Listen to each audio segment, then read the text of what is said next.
everyone, welcome back to my channel. Say hi to study. It's Cheshta Vashne, and in today's video we will cover the political, social, religious and economic condition of the Vedic literature या फिर वैदिक period. अगर question आपके पास ये आता है कि वैदिक पीरियड की सोशल, इकोनॉमिक, पॉलिटिकल और रिलीजियस कंडीशंस बताइए, तब भी आप यही सेम आंसर लिखेंगे, यही सेम फॉर्मेट लिखेंगे, यही सेम कंटेंट लिखेंगे। साथ ही साथ अगर क्वेश्चन ये आता है कि ऋग्वेदिक की ये सब कंडीशंस बताइए, तब भी आप ये लिखेंगे। So let us begin without any further due. Okay, so अगर हम सोशल कंडीशंस में देखें तो सोशल कंडीशंस में सबसे पहले जो बात हो रही है वो हो रही है कि सोसाइटी की। तो सोसाइटी जो थी वो बहुत हाईली ऑर्गनाइज थी। The society was highly organize. There was a practice of monogamy and polygamy. मतलब मोनोगैमी पॉलीगैमी से मतलब है कि एक इंसान की कई सारी पत्नियां हुआ करती थी और एक इंसान की एक ही पत्नी होती थी। मोनो मतलब एक, पॉली मतलब कई सारी, एक से ज्यादा।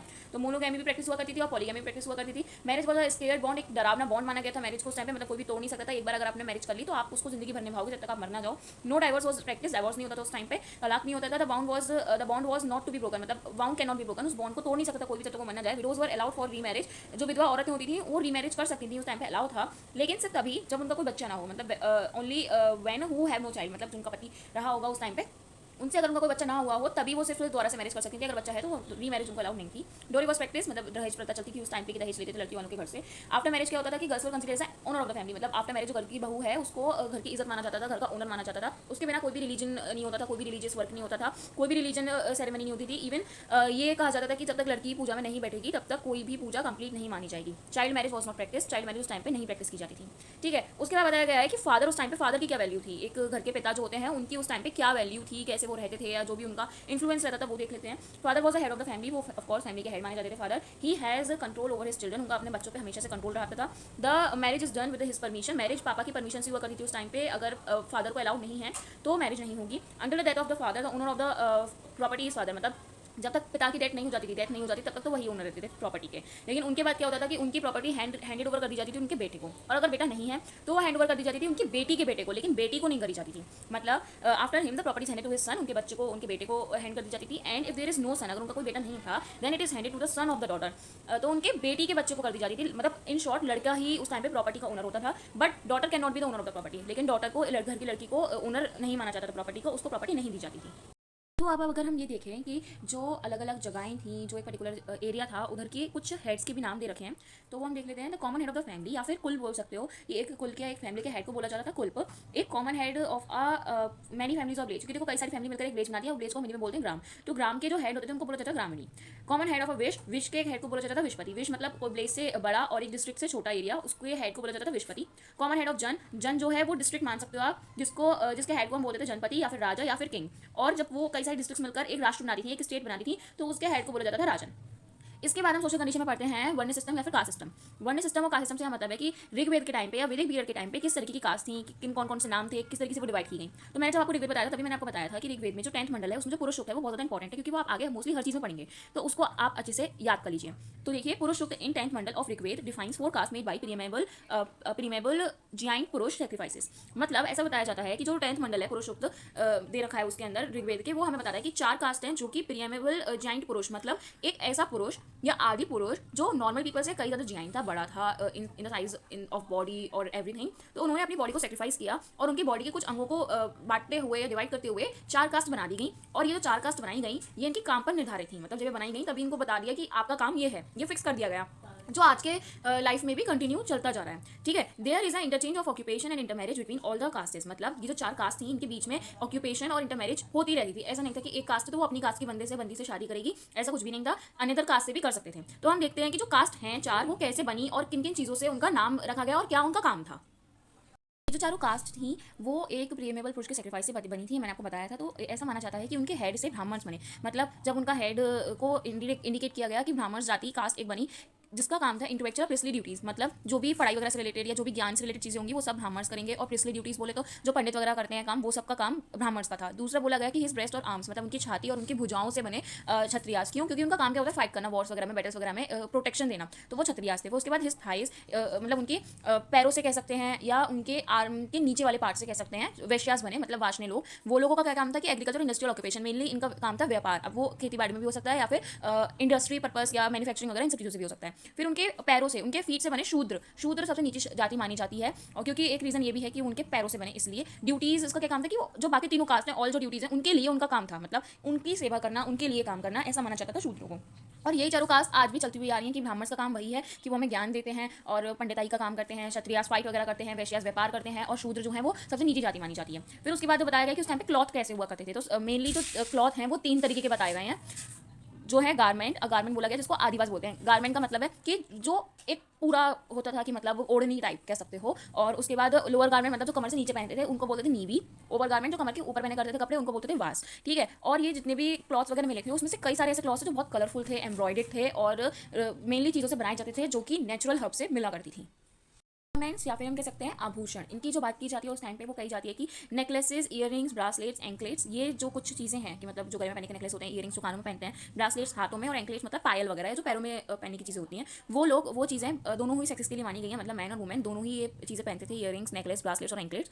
हेयर कॉम और ऑयल उस टाइम पे यूज़ किया जाता था। इनके कुछ अवशेष मिले हैं, कुछ प्रूफ मिले हैं। वुमेन आर ऑलवेज प्लेटेड, ऐसा मतलब ऐसी कुछ चीज़ें मिली हैं जिनसे ये बताया गया कि वुमेन्स की हमेशा चोटियां बनी रहती थी, वो भी गूंद की। और जो बार्बर था उसको बोलते थे वक्त। The barber was called as the vakt नाम से बार्बर को उस टाइम पे बुलाते थे। इवन ये तक बोला गया था कि वुमेन्स में मोस्टली सभी लोग, मोस्टली क्या मतलब 99% में कहूँ कि सब लोग प्लेटेड रहते थे, मतलब गूद की चोटी बना के रहते थे, 2 या 1। लेकिन जो वहाँ पे काम करती थी, मतलब मेड जो हुआ करती थी, बाई जो हुआ करती थी, उनकी 4 गूद की चोटी बनती थी, ऐसा कहा जाता था।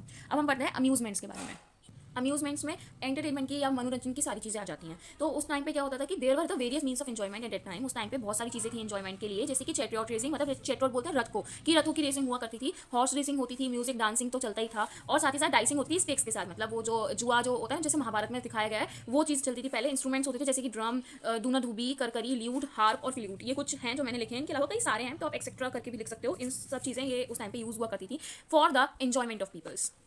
जो कंडीशंस हैं सोशल के बाद वो हैं इकोनॉमिक कंडीशंस, जिसमें हम सब कुछ ये पढ़ेंगे कि फाइनेंस का क्या चीज़ें रहती थी वहाँ पे। तो there was the great influence of the pastoralism, then it is dominated by कृषि और एग्रीकल्चर। मतलब पहले के टाइम में पेस्ट्रोलिज्म मतलब प्राणियों को, पशुओं को चराने का सिस्टम ज़्यादा था, कि मतलब लोग पशुओं को चराते थे फॉर इकोनॉमिक एक्टिविटी, उनकी बहुत ज़्यादा फेमस थी, फर्स्ट नंबर पर थी। उसके बाद कृषि या फिर एग्रीकल्चर आती थी, मतलब खेती बाड़ी, ठीक है। उसके बाद it was done with the help of the bulls oxen in term of 6, 8 and 12। मतलब जो एग्रीकल्चर हुआ करते थे वो ऑक्सन या बुल्स मतलब बैल वगैरह की, उससे खेती बाड़ी का जो भी होता है ना कि प्लगिंग करना, वो होती थी बुल्स और एक्सन से। और कैसे मतलब या तो 6 की टीम होती थी ऑक्शंस की, या 8 की या 12 की, ऐसे हुआ करती थी। 4 या 2 की नहीं होती थी, मतलब 2 बैल लगा ली फिर कर लिया, नहीं 6, 8 और 12 हुआ करते थे उस टाइम पे। प्लग्ड एरिया को उस टाइम पे बोला जाता था उर्वरा और क्षेत्र, मतलब उर्वरा या फिर क्षेत्र बोला जाता था। 2 क्रॉप्स एक साल में हुआ करती थी उस टाइम पे भी, और अभी यही सिस्टम चलता है मेनली कि ओवरऑल जनरली अगर हम बात करें तो ऑन एन एवरेज एक साल में 2 क्रॉप ही होती है, ठीक है। फिर उसके बाद बताया गया कि वेल्थ किस किस चीज़ों से मेजर होती है, कि किस इंसान पे कितनी वेल्थ है, कितनी कमाई है, कितना अमीर है वो, तो ये मेजर हुआ करता था कि उस पर कितनी कैटल्स हैं, कितने गुड सन्स हैं, कितने हीरोज हैं। तो ये चीज़ देखी जाती थी कि वेल्थ उन पर कितनी अच्छी है। ग्रेन मतलब अनाज उस टाइम पे माने जाते थे, 2 मेन ग्रेन थे, यवा और धन्या। यवा और धन्या नाम के 2 मेन ग्रेन माने गए हैं, जो आज के टाइम पे जैसे वीट और राइस हैं, उस टाइम पे यवा और धनिया हुआ करते थे। नेक्स्ट जो वाटर का है, वाटर का रिसोर्सेज कई सारे थे उस टाइम पे, और सारे नेचुरली थे, जैसे wells, canals, lakes, rivers, pond, ये सब ज़्यादा थे। लेकिन इन सब में से वेल्स मतलब कुएं, कैनाल्स मतलब जो नहर बना देते हैं, और लेक्स मतलब लेक तो आप जानते हो, वो सब प्रॉपरली यूज़ किए जाते थे, पॉपुलरली यूज़ किए जाते थे। फिर उसके बाद हंटिंग को एज अ स्पोर्ट भी यूज़ में लाया जाता था, और एज अ रहन सहन भी। मतलब बहुत सारे लोग ऐसे हुआ करते थे जो खेती बाड़ी नहीं करते थे, तो वो लोग हंटिंग से अपना खाना वगैरह लाते थे और रहा करते थे। हंटिंग को करके अपने जो कपड़े हैं वो एनिमल्स की स्किन से बनाया करते थे। तो ये सब कुछ भी रहता था वहाँ पे। और इवन लोग अपनी प्रोटेक्शन के लिए भी हंटिंग करते थे, मतलब उनको जंगली जानवर वगैरह खाना लें तो इसलिए वो जंगली जानवरों की हंटिंग कर लिया करते थे। कारपेंटर्स की बात करें तो कारपेंटर्स का उस टाइम पे बहुत ज़्यादा इंपॉर्टेंट इंपैक्ट माना गया है, इन्फ्लुएंस माना गया है लोगों की लाइफ पे। क्योंकि देखो पुराना टाइम था, रथ वगैरह तो होनी थी, तो रथ भी कारपेंटर्स से बनाएंगे, ऑफकोर्स वो कार्स भी बनाते थे। मतलब जो मतलब गाड़ियाँ होती हैं ना, बैलगाड़ी वगैरह, तो उस पर जो कार्ड्स होते हैं वो भी कारपेंटर ही बनाते थे। और वो अपना परसू हमेशा साथ लेके घूमते थे। परसू बोले तो उनकी कुल्हाड़ी टाइप, जो आप परशुराम एक भगवान जी हैं उनके हाथ में देखते हैं, वो उस टाइम पे कारपेंटर अपने साथ लेके घूमते थे।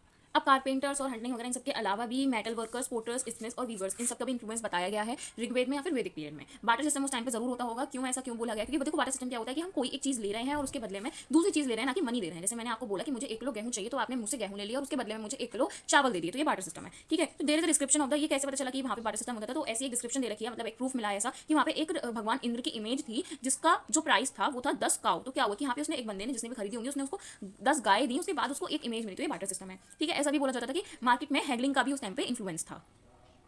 अगर हम रिलीजियस कंडीशंस में देखें तो रिलीजियस कंडीशंस में ये बताया जाता है कि किस तरीके के लोग वहाँ पे वर्शिप किया करते थे पहले, और कौन कौन से भगवान की मान्यताएं थी। तो the worship was done in the form of nature, मतलब उस टाइम पे लोग नेचर को ज़्यादा मानते थे, कि जो मतलब जैसे वायु, अग्नि, इन सब चीज़ों को ज़्यादा मानते थे। 3 ग्रुप में गॉड्स को डिवाइड कर दिया गया है एज पर द नेचर। तो हम चलिए से वो तीनों ग्रुप पढ़ लेते हैं। अब आपको इस चार्ट के थ्रू ही दिख रहा होगा कि जो नेचर है उसको गॉड माना गया है और उन गॉड्स को 3 पार्ट में डिवाइड कर दिया गया, 3 ग्रुप में डिवाइड कर दिया गया, जिसमें से जो पहला ग्रुप है वो है टेरिटोरियल गॉड, मतलब वो गॉड जो कि टेरिटरी पे प्रेजेंट है, बोल सकते हैं कि जिनको ऐसा माना गया कि जो धरती से कनेक्टेड है बाई देयर फिजिकल अपीयरेंस और समथिंग, और एटमॉस्फेयर जो एटमॉस्फेयर में मतलब रहते हैं या उनका कुछ something related to atmosphere, heavenly god जो एकदम से माना गया जो स्वर्ग की प्राप्ति कराएं। ठीक है, तो उसमें क्या क्या है कि मतलब हम पढ़ लेते हैं। देखो, टेरिटोरियल गॉड में सबसे पहले माना गया पृथ्वी को, कि पृथ्वी हमारी प्रकृति जो है वो एक भगवान की तरह मानी जाती थी पहले। सोम को माना गया और अग्नि को माना गया, क्योंकि अग्नि ऐसा माना जाता है और कि अग्नि जो है वो हम धरती पे ही जलाएंगे, तो इसलिए अग्नि भी एक टेरिटोरियल गॉड है। एटमॉस्फेयर गॉड में इंद्र, वायु, मरुतास और पर्जन्याय को माना गया। हेवनली गॉड्स में वरुण, दयास, अश्विन, सूर्य, सावित्री, मित्र, पुषण और विष्णु को माना गया। तो ये सब हैं जो आपको याद करने पड़ेंगे, और हो सके तो आप भी ऐसा एक ग्राफ या फिर चार्ट वगैरह बनाने की कोशिश करा करिए। अब जो डिफरेंस है वरुण और इंद्र के बीच में वो क्या है, लोग समझते हैं कि वरुण और इंद्र सेम ही है, तो ऐसा नहीं है। वरुण गॉड ऑफ स्काई है, मतलब आसमान के भगवान है, और इंद्र थंडरस्टोर्म के मतलब तूफान वगैरह के भगवान है। तो यही डिफरेंस है, एक छोटा सा। इन्वॉल्व दोनों वायु में ही होते हैं, मतलब एटमॉस्फेयर में ही होते हैं, लेकिन डिफरेंस यही है कि Varun is the god of sky and Indra is the god of thunderstorm. उसके बाद बताया there were the some abstract deities, deities मतलब देवता। तो कुछ एब्स्ट्रैक्ट मतलब बहुत ज़्यादा मानी जाती हैं, मानी जानी पहचानी कुछ देवताएं थे, वो थे श्रद्धा, जिसको फेथ के लिए माना जाता है, और मनायु मतलब व्रत। ठीक है, माइनर डिटीज भी थी कुछ जिनकी मान्यता थोड़ी कम थी। एक तो गंधर्वर्स थे जिनको एरियल स्पिरिट्स बोला गया, रिभूस जिनको एरियल एविल्स बोला गया, और अप्सरास जिनको वाटर नाइफ्स बोला गया। ठीक है, उसके बाद इनके अलावा भी people believe that god and goddess have just like मतलब behave just like human beings, मतलब उनको लोगों को उस टाइम पे ये मानना था कि जो भगवान देवी देवताएं हैं वो सबके सब हमारी तरह ही होते हैं, हमारी तरह ही बिहेव करते हैं, हमारी तरह ही खाते हैं, पीते हैं, सोते हैं। तो इसलिए उस टाइम पे जो लोग थे वो थ्रू नेचर ही कनेक्टेड रहते थे और नेचर को ही अपना भगवान मानते थे। They are not different from us, उनका मानना था कि जो भगवान है वो हमसे अलग नहीं है, वो हमारी तरह ही हैं, और हम जैसे हैं वैसे ही वो हैं, हमारे अंदर ही वो हैं, उनका ऐसा मानना था। People believe that there is a life after death also, उनका ये भी मानना था कि मरने के बाद भी कुछ ना कुछ जीवन होता है, चाहे वो कुछ भी हो, चाहे नरक का हो या स्वर्ग का हो, लेकिन होता है। और तभी उन्होंने गॉड ऑफ डेथ मतलब मृत्यु के भगवान को माना, यम को, जो हम आज भी मानते हैं कि यमलोक में जाते हैं, ऐसे कहते हैं कि यम आते हैं लेने, तो वही है कि डेथ के गॉड को भगवान जो माना गया है डेथ के, वो है यम। अब पॉलिटिकल कंडीशंस हम देखते हैं।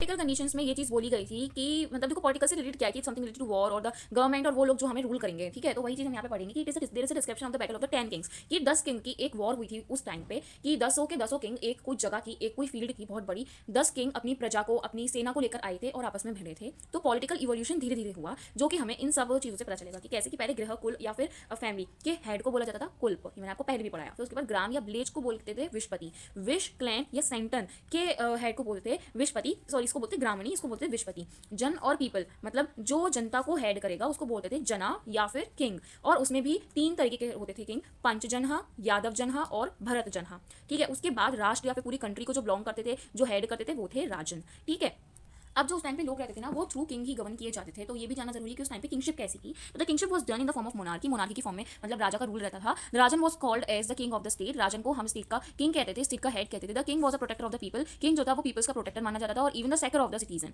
There was the practice of the hereditary kingship, but sometimes it is found that the people may select the king by their own, मतलब हेरिडिटरी किंगशिप होती थी कि मतलब जो एक किंग है, अब अगला जो किंग होगा वो उसका ही खानदान का, उसका बेटा होगा या उसके चाचा या उसका भाई, कुछ इस तरीके से हेरिडिटरी किंगशिप चलती थी उस टाइम पे। लेकिन कभी कभी ये वाली चीज भी फाउंड की गई, ये वाली चीज भी देखी गई कि हेरिडिटरी हर बार नहीं हुआ करती थी, लोग अपने हिसाब से भी अपना किंग चुन सकते थे with respect to the royalty and nobility of the man, मतलब उस बंदे की पैसा और उसकी अहमियत देखकर, मतलब कितना वो उसके लिए एप्लीकेबल है कि नहीं है, वो नोबल पर्सन है कि नहीं है, और साथ ही साथ उस पर कितना पैसा है, ये चीज देखकर लोग अपने आप भी अपना किंग चुन सकते थे। तो people gives bali to the king in the subject form, मतलब अगर पीपल्स को लगता था कि हम सबको सरेंडर कर देंगे इन पर, किंग पर, तो वो अपनी बलि देते थे उनको, और किंग भी एज अ पनिशमेंट भी कभी कभी लोगों की बलि चढ़वा देता था। दूत और messengers were used for the communication of the king with others, मतलब दूसरे किंग्स के साथ जो किंग की कम्युनिकेशन होती थी वो थ्रू दूत मैसेंजर या फिर थ्रू दूत होती थी। मतलब दूत या मैसेंजर्स एक पर्टिकुलर बंदे होते थे जो कि अपना संदेश लेकर, किंग के संदेश को लेकर दूसरे किंग के उसमें मतलब एरिया में या उनका जहाँ पे शासन चलता था वहाँ पे जाया करते थे। फिर उसके बाद आगे बताया गया कि देयर वाज इन्फ्लुएंस ऑफ जज इन बोथ क्रिमिनल और सिविल केसेस, मतलब उस टाइम पे जज भी हुआ करते थे, क्रिमिनल केस के लिए अलग और सिविल केस के लिए अलग। बाद में क्या हुआ, मोनार्कियल जो किंगशिप थी वो बाद में नॉन मोनार्कियल कॉन्स्टिट्यूशन किंगशिप में बदल गई। ठीक है, मतलब बाद में कॉन्स्टिट्यूशनल बन गया। किंग थे तो उनके मिनिस्टर या उनके सेनापति भी होंगे ही, तो अब हम उनको भी पढ़ लेते हैं। The king has it minister also, king के खुद के मिनिस्टर्स भी होते थे, जिसमें से जो सबसे फॉरमोस्ट मतलब सबसे इंपॉर्टेंट माने गए हैं वो माने गए हैं पुरोहित। पुरोहित बोल रहे पुरोहिता बोल लो, दोनों ही बात एक है। पुरोहित का जो ऑफिस था उसको बोला जाता था पुरोहिती या पुरोधा। ठीक है, पुरोहित जो था वो preceptor, guide, philosopher and friend होता था किंग का, मतलब ये सभी चीजें, सभी गुण होते थे उसमें, किसमें, पुरोहिता में। और द चीफ फंक्शन जो होता था पुरोहिता का वो होता था डोमेस्टिक प्रीस का काम करना, मतलब वो घर का पंडित था, मतलब वो जो राजा है उसका प्राइवेट, उसका पर्सनल पंडित की तरह भी काम करता था, जिसका मेनली जो काम था वो था बैटल फील्ड में, जो जब जैसे राजा की उसको पता है कि अब लड़ाई होने वाली है किसी से, उनको बैटल फील्ड में जीतना पड़ेगा, तो उसके लिए उसका प्रेयर करना, पूजा पाठ कराना कि राजा उधर लड़ने गए हैं और ये घर पे हवन करा रहे हैं उनके उसमें भवन में हवन करा रहे हैं ताकि क्या हो कि राजा जीत जाएं, ठीक है। He prays for the victory and the safety of the king, वो ये प्रे करते रहते थे जब राजा भी लड़ने जाते थे कहीं पे भी कि किंग जीत कर आए और जो किंग है उनको कोई खरोच भी ना आए और एकदम से मतलब सेफ भी आए, सिक्योर भी आए और जीत भी अपने साथ लेकर आए। उसके बाद लीडर ऑफ द आर्मी को बोला गया सेनानी, ब्लेज की लीडर को बोला गया ग्रामीणी, और ग्रामीणी जो था वो सिविल और मिलिट्री पर्पस दोनों ही पर्पसेस को रूल करता था, दोनों ही पर्पसेस को गवर्न करता था। किंग की जो पर्सनल फॉलोइंग होती थी वो होती थी उपस्थिति और इबहा नाम की। आगे बढ़ने से पहले अगर आप लोगों को आर्टिस्टिक वर्क जैसे कि drawings, arts, sketches, project files वगैरह देखने का शौक है तो आप लोग मेरा दूसरा चैनल जाके चेकआउट कर सकते हैं, जिसकी लिंक मैंने डिस्क्रिप्शन बॉक्स में दे रखी है। Thank you. ओके, तो मिनिस्टर्स के बाद कुछ असेंबलीज भी थी जो कि किंग को और लोगों को, स्टेट के जो लोग थे उनको गवर्न करने में बहुत ज़्यादा हेल्प करती थी। और असेंबली में से जो मेन दो असेंबली थी वो थी सभा और समिति, जिनको हम ब्रीफ में भी पढ़ेंगे, लेकिन उससे पहले हम ये पढ़ लेते हैं कि असेंबली का जो जनरल व्यू था वो क्या था। These assemblies are assembled by the will of the peoples for welfare, मतलब ये जो असेंबलीज थी वो इसलिए असेंबल की गई थी ताकि लोगों का जो विल है, उनकी जो इच्छा है उसको प्रकट किया जा सके और वो अपनी इच्छाएं, अपनी डिमांड्स वगैरह यहाँ पर आकर बोल सकें ताकि सबका वेलफेयर हो। Such as election of the king due to these assemblies, kings autocracy is limited, मतलब यहाँ पे कई सारे काम भी होते थे लोगों के वेलफेयर के लिए। स्पेशली इसमें जो मेन काम है वो है इलेक्शन किंग का, मतलब किंग के इलेक्शन भी थ्रू इन असेंबलीज के ही होते थे। और ये असेंबलीज के कारण ही जो किंग की ऑटोक्रेसी थी, किंग का जो रूल था वो लिमिटेड रहा था, क्योंकि अगर असेंबलीज नहीं होंगी ना तो किंग अपनी मनमानी करेगा और मतलब बोलते हैं ना टोटल एनार्की वाला सिस्टम हो जाएगा और उसके आगे सबको सरेंडर करना पड़ेगा चाहे उनकी इच्छा हो कि ना हो। अब हम जल्दी से पढ़ लेते हैं सभा और समिति को इन ब्रीफ में। अब सभा में क्या बताया जाता है कि this worked as a assembly hall, ये असेंबली हॉल की तरह काम करती थी, मतलब इसमें जो मीटिंग्स वगैरह होती थी वो इसमें होते थे। मीटिंग प्लेस था, ये डिस्कशन था पब्लिक मैटर्स पर, मतलब जो भी डिस्कशन होने पब्लिक मैटर्स पर, कोई कंप्लेन वगैरह आई है तो वो सब इधर सभा में भी डिस्कस होती थी। This the eminent and the host of the sabha was known as the sabha saha, मतलब जो होस्ट होता था सभा का और जो भी इसका इमिनेंट होता था, मतलब जो उसको हेल्ड कर रहा है मीटिंग को, जो एंकर है उसको सभा सहा बोलते थे। The worthy of the assembly was known as the sabha, मतलब जो इन्वेस्ट करेगा एक मीटिंग पर या जो भी मैटर पर डिसीजन लिया गया है, जो वर्दी है उस असेंबली का, उसको बोलेंगे सभैया। The first influence of assemblies were given the Atharvaveda, that is the Sabha and Samiti are the daughters of the Prajapati. जो पहला इन्फ्लुएंस था, मतलब जो अथर्ववेद है वही हमें बताता है कि सबसे पहले सभा और समिति और जो भी असेंबलीज हैं उनका इन्फ्लुएंस कब से शुरू हुआ। सबसे पहले ये सब चीज़ें हमें अथर्ववेद से ही पता चली हैं, बाद में हमने और कहीं से पढ़ी हैं, ठीक है। तो असेंबलीज में उन्होंने सभा और समिति के ऊपर एक राइम टाइप लिखी कि जो सभा और समिति है वो प्रजापति की दो बेटियां हैं और आपस में दोनों सिस्टर्स हैं, ठीक है। ये ऐसी एक रिदम है समझने के लिए कि प्रजापति बोले तो राजा और राजा की दो बेटियां सभा और समिति हैं। The 10th Mandal of the Rigveda tells the Sabha act as a national judicial called as trouble and vehemence, मतलब 10th मंडल जो है ऋग्वेद का, जो कि पुरुष सूक्त का है, मैंने आपको पहले बताया था कि बहुत इंपॉर्टेंट है, हर जगह आप इसको पढ़ेंगे तो वही हमें बताता है कि जो सभा है